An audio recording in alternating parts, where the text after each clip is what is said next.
The sun was setting and the air was thick with dust, but I could see that the six-story UN building had collapsed. I realized I was listening to tens of thousands of people screaming. It sounded like Armageddon. Amelia Shaw was 4 months pregnant the day she was working in the United Nations office in Port-au-Prince, Haiti. The next thing she knew, the ground was shaking and everything around her was literally falling to pieces. I heard a thunderous noise. Then the room was vibrating and the walls were swinging. I wondered, should I hide under the desk? Run outside? Everything around me was plunging. Bookcases, computers. I tried desperately to shield my belly as I too fell to the floor and pieces of the ceiling crashed down around me. Then my office mate grabbed me by the only thing he could reach, my ponytail, and dragged me down the front steps of the building. Amelia was then rescued by one of her coworkers and watched as everything crashed and burned, feeling the ground shaking beneath her. Shaw is only one of many stories of fear. Pause. Shaw is only one of many stories of fear, uncertainty, and panic that settled in January 12, 2010, the day the 7.0 magnitude earthquake struck Port-au-Prince, Haiti. The 216,000 to 310,000 estimated death toll and 1.5 million initially displaced gives an idea of the severity of the impact the earthquake had on the people of Haiti and their home. One thing realized by many Americans who travel to Haiti and provide aid after the earthquake is sitting at home and watching the tragedies of the earthquake unfold on your favorite news station and witnessing it firsthand are two completely different things. I saw a lot of people dying, houses breaking, people crying. Wow, it was a terrible time. A good friend of mine, Stanley Charles, was born and raised in Port-au-Prince, Haiti, and when asked about his personal story of being in the earthquake, he started off by stating that it was just like any other day. He had no idea that this ordinary day was going to change his life forever. I was getting back from the school. Naturally, when I get back from school, I always undress in a little room at home, and after going to the bathroom. This day I got back from school, and I thought to go to the bathroom before undressing. I took off my t-shirt and went to the bath. I did not find paper toilet. I went to talk to my mom about that, and she gave me money to go buy a paper toilet. I went to buy it. When I got back home, the earth was started shaking, and I didn't know what to do. Rapidly, I was running away, screaming, "Jesus, Jesus." I was afraid to get back home because I was starting to see some broken houses. I was thinking of my mom, my younger sister, and my grandmother who were at home. I was wondering if the home is not broken with them. I was getting back home when I saw my mom, sister, and grandmother in good health. I was happy to see them, and they were happy to see me too.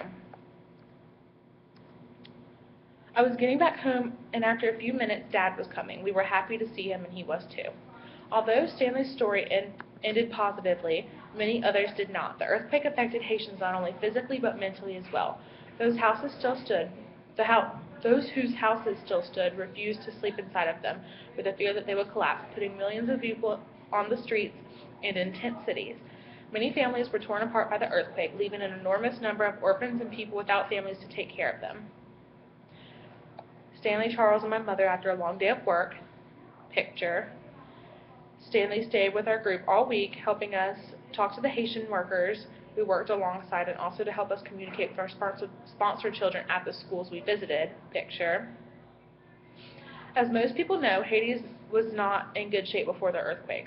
Although the earth brought on terrible destruction and many families lost loved ones, the question that many are continuing to ask is, even with the increased homeless rate and high demand for jobs the earthquake brought upon Haiti, will all of the aid and attention they begin receiving from other countries do enough to start helping Haiti come out of the economic mess they were in to begin with? The buildings that were left after the earthquake were left deserted. The fear that lived within the survivors prevented them from entering any buildings left standing because of the worry that, like many others had, would come crashing down. Fix that right there. Seeing the events and aftermath of the earthquake unfold on television, many people mourned and prayed for those involved in the terrible natural disaster. Many people gave donations, helped out, and then hoped everything would be restored to how it was. Physically, things did rebuild themselves and get better with the service of those who came and volunteered. What people did not see from the outside was the mental impact and fear of fear of the earthquake instilled in all the Haitians who lived there. One of the biggest setbacks that I noticed was it took everyone affected by the earthquake a while to get back on their feet and return to their daily routines.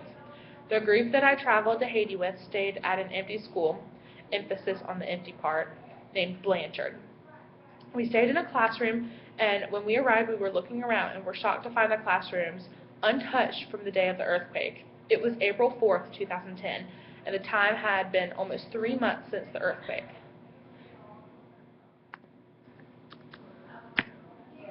The children had yet to return to school and continue learning. Picture an empty classroom at Blanchard School in Port-au-Prince, Haiti. Picture the date of the earthquake left unchanged written on the classroom board at Blanchard School. It was April 4th, the day the photo was taken. If an earthquake can't destroy your joy, then nothing can. It was such a devastation that the kind of destruction would happen in a place like Haiti, where there is already so much poverty and loss all around. Haiti is the poorest country in the Americas. It is a free market economy with low labor costs and tariff-free access to the U.S. for many of its exports. Poverty, corruption, and poor access to the education for much of the population are among Haiti's most serious disadvantages. Many would imagine that when you already have so little, something such as an earthquake can take away what you did have. Something such as an earthquake that takes away what you did have would crush your spirits. However, those who have had the opportunity to work beside and talk with Haitian people that went through the earthquake and all of the loss it came with know differently. Morgan Salmon, a freshman at the University of North Carolina at Chapel Hill, had traveled to Haiti 5 times and counting, and has gotten to experience what it's like before the earthquake and after. This has also given her the opportunity to witness the changes the earthquake had on Haiti physically and emotionally. When asked about the appearance of Haiti, Morgan responded, "Going up and down the streets before the earthquake, conditions were very obviously impoverished, but after the earthquake, buildings were just completely leveled. You would be walking on the ground and realize you were walking on what was previously the roof of another building. Wall's guest house, where we stayed during the earthquake, was completely destroyed. It's weird to see things that you recognize from in the room you stayed completely broken, laying on the ground in rubble." Picture. This was the high building of rooms that housed volunteers at Wall's guest house after the earthquake. Change that to before the earthquake. Picture. This is the only part of Wall's guest house that was left standing after the earthquake struck. It eventually had to be torn down and rebuilt anyway because of the damage to its foundation. Morgan noted, however, that even with all this destruction, the people of Haiti did not let it get them down. When asked about the differences or changes she'd noticed within the people of Haiti, Morgan responded, "One key thing that I noticed before and after was that the joy remained in the people, and that is not because it's rooted in circumstances. There was not a big difference in the people as a whole. They were even maybe more grateful to be alive and seemed to serve other people all the more than they did before. Their level of service increased. Their team unity has pulled together even more to keep the community as a whole good." Picture. This is the statue that lies at the very center of Port-au-Prince, Haiti. The hands holding up the world symbolize selflessness and service, lending a helping hand. I witnessed firsthand myself the joy and kindness of the Haitian people's hearts. I will never forget what a man by the name of Leon Dorlean said. "The people of Haiti have no need to be rich in money and belongings. They are rich in Jesus. The people of Haiti have a true vision of what real happiness is about, and that's something that many Americans living in one of the wealthiest nations in the world can sometimes overlook. People pity the poor inhabitants of Haiti, but what they do not know is some of them pity Americans. Material possessions can be replaced, buildings can be rebuilt, and by keeping their spirits up, the people of Haiti can help their country become even more incredible than it was before." It took some time, but eventually things in Haiti began to return to normal. The children who attended school returned to learning, and the men continued working to rebuild what was lost in the earthquake, and things slowly started to pick back up where they left off. During the 3 or 4 months in which things in Haiti slowed down a little bit, During the 3 or 4 months in which things in Haiti slowed down a little bit, while the people healed from the devastation, Haitians did not lose hope. Morgan Salmon said, "Another thing was the first year I went after the earthquake, 3.5 months There were no vendors on the streets like there normally would be. I honestly think they all just weren't ready to get back out yet. But soon enough, they picked back up their daily routines, and we started to see people we see every year out on the streets selling their goods again. One thing that keeps the people's spirits lifted is their religious beliefs. Christianity is the most dominant religion in Haiti, and after visiting a church in Haiti, it is clear Haitians' faith is something that makes them happy. Picture, this is the line of children waiting to get to their Sunday school classes after church service in Cité Soleil Sunday morning.